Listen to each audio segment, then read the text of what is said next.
Hai,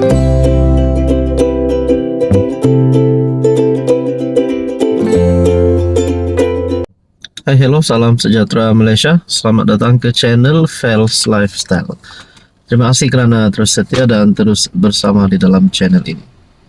Saudara-saudara, antara perkembangan terkini, keputusan yang melibatkan kes Zara Khairina adalah menjadi salah satu perkara yang dinantikan oleh seluruh rakyat di Sabah, khususnya di Malaysia. Berkaitan dengan kes ini, satu keputusan mahkamah yang saya nak kongsi kepada anda ini berkaitan dengan pasukan pembelaan 5 remaja. Sebelum ini kita sudah mendengar berita berkaitan dengan 5 remaja yang terlibat dengan buli, dan yang terkini pula pasukan pembelaan 5 remaja diterima sebagai pihak berkepentingan. Kita bertanya-tanya, apakah keputusan-keputusan penting terkini yang kita perlu tahu? Mahkamah Coroner di Kota Kinabalu hari ini bertarikh 3 September membenarkan peguam yang mewakili 5 remaja yang didakwa dalam kes buli pelajar tingkatan 1 kes Zara Khairina diterima sebagai pihak berkepentingan dalam prosiding inquest yang dijadual bermula pada 2 petang. Hakim Mahkamah Session Amir Shah Amir Hassan bertindak sebagai coroner membuat keputusan itu selepas mendengar hujahan daripada Persatuan Undang-Undang Sabah SLS. Pasukan peguam yang mewakili Ibu Zara Khairina serta barisan peguam bagi 5 remaja berkenaan. Oke, baik, sebelum saya teruskan, saya nak perkenalkan sebentar kepada anda di luar sana yang sedang ada masalah kesihatan, penyakit berulang dan sedang mengalami apapun juga jenis penyakit melibatkan 3 serangkai gout, gastrik dan macam-macam lagi penyakit yang kita biasa dengar. Mungkin ini adalah jawapan kepada doa anda, kepada cita-cita anda untuk menjadi sihat semula. Ini adalah terapi imun untuk mendidik, meningkatkan dan menyeimbangkan sistem imun badan. Sekiranya anda ingin mengetahui lebih lanjut, anda boleh menghubungi saya. Perkara ini dibantah oleh LS dan pasukan peguam Ibu Zara Khairina. Pegawai pengendali pula tidak mengemukakan sebarang bantahan. Setelah meneliti hujahan semua pihak, saya berpendapat kepentingan semua perlu dilindungi. Oleh itu, saya memutuskan peguam bagi pihak remaja berkenaan diterima sebagai pihak berkepentingan dalam inquest ini, kata coroner berkenaan. Perkara itu dibawa semula ke hadapan Coroner Amir Shah susulan keputusan Hakim Mahkamah Tinggi Datuk Duncan Sidkodol yang mengetepikan keputusan terdahulu oleh Coroner Azrina Aziz yang turut membenarkan peguam terbabit mengambil bahagian sebagai pihak berkepentingan dalam inquest berkenaan. Bagaimanapun, Hakim Duncan menegaskan bahawa peguam terbabit bebas mengemukakan permohonan semula di hadapan Coroner Amir Shah yang kini mengendalikan kes berkenaan selepas Coroner Azrina menarik diri.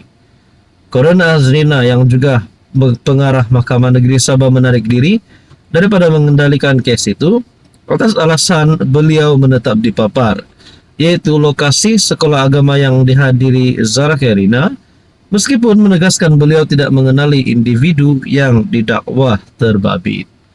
Jadi, ini adalah beberapa keputusan terkini saya nak kongsi kepada anda. Tapi kita nantikan apa yang berlaku.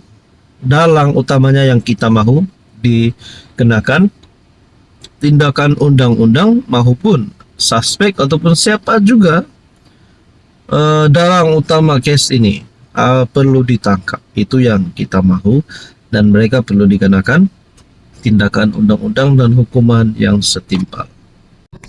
Hai, hello, salam sejahtera Malaysia. Selamat datang ke channel Fels Lifestyle. Terima kasih kerana terus setia dan terus bersama di dalam channel ini. Pada anda yang baru di dalam channel ini, selamat datang saya ucapkan, dan kepada yang sudah lama bersama saya di dalam channel ini, saya mengucapkan ribuan jutaan terima kasih kerana terus bersama-sama di dalam channel ini dan terus menyokong saya dimanapun Anda berada. Saya harap Anda dalam keadaan yang baik.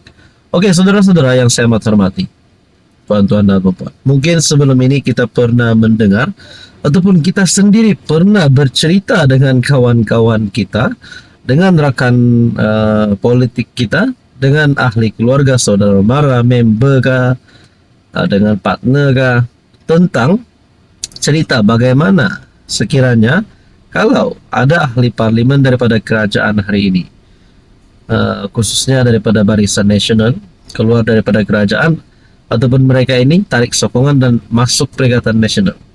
Sebab sebelum ini kita sudah pernah mendengar ada ahli parlimen daripada BN 10 kalau saya tak silap, 11 kah 10, cerita dulu selepas PRU 15 yang kata mereka sokong sokong Muhyiddin jadi PN, sokong PN bukan sokong Anwar. Jadi kita ada dengar berita begitulah, tak tahulah kabar angin ke apa, tapi memang ada berita itu.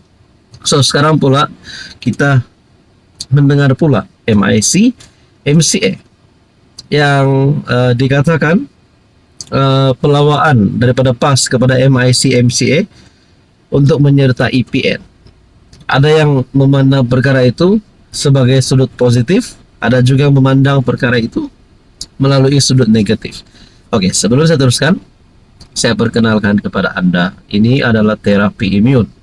Kepada Anda di luar sana yang ada masalah kesehatan, penyakit berulang, penyakit darah tinggi, kencing manis, kolesterol, diabetes, gout, gastrik, penyakit melibatkan kulit, penglihatan, penyakit melibatkan jantung, buah pinggang, dan apa sahaja jenis penyakit yang Anda sudah lama alami. Mungkin ini adalah jawaban kepada doa Anda, kepada cita-cita Anda untuk terus sehat.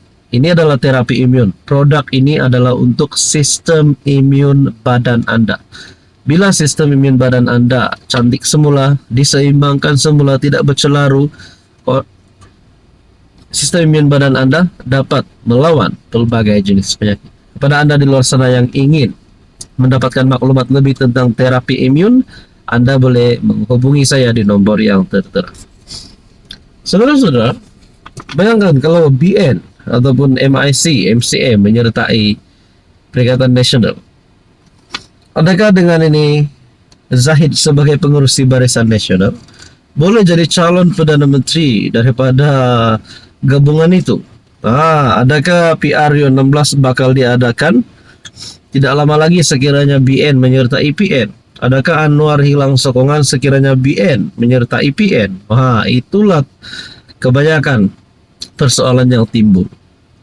Ada satu berita, Setiausaha Agung Perikatan Nasional Azmin Ali, sebelum ini dia kata meramalkan PRU 16 tahun depan. Sekarang pula menyifatkan laporan berhubung tawaran kepada komponen BN, MCA dan MIC untuk menyertai gabungan pembangkang itu sebagai perkembangan positif menjelang PRU 16. Azmin yang juga Setiausaha Agung Bersatu berkata, Perikatan Nasional mengalu-alukan mana-mana parti politik atau individu yang mendukung idealisme serta perjuangan gabungan itu untuk memperbetulkan keadaan yang semakin rosak dalam negara. Sudah tentu dengan gabungan pengalaman dan ilmu yang ada di kalangan parti-parti, khususnya MCA dan MIC, ianya dapat memperkukuhkan lagi tapak sokongan rakyat kepada PN maupun gabungan PN bersama parti-parti lain dalam kerjasama politik menjelang PRU akan datang. Di tengah-tengah ketidakpuasan hati dalam MCA dan MIC, Timbalan Presiden PAS Tuan Ibrahim menjemput kedua-dua parti tersebut untuk bergabung, sambil mengambil maklum kekecewaan mereka kerana dibiarkan tanpa perwakilan dalam kerajaan. So, kalaulah Anda ini wakil daripada MIC ataupun MCA, apa yang Anda akan lakukan? Apa yang Anda akan lakukan? Silakan komen di bawah.